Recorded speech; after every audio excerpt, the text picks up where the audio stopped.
Welcome to the channel. Today I'm going to show you how to clean your MacBook keyboard. Alright, so I know you're probably thinking this is an easy process, but there are some details involved, so let's get it done.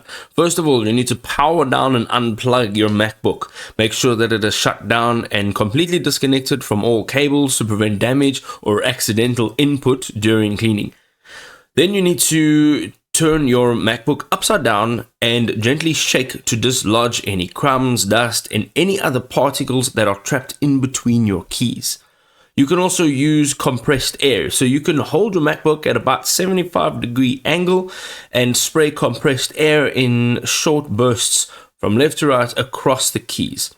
Just keep the air can upright and the straw about half an inch from your keys. You can then lightly dampen a soft lint-free cloth with 70% alcohol and gently wipe the key surfaces. Never spray liquid directly on the keyboard because this will be counterproductive. You can then allow your MacBook to air dry fully before powering on.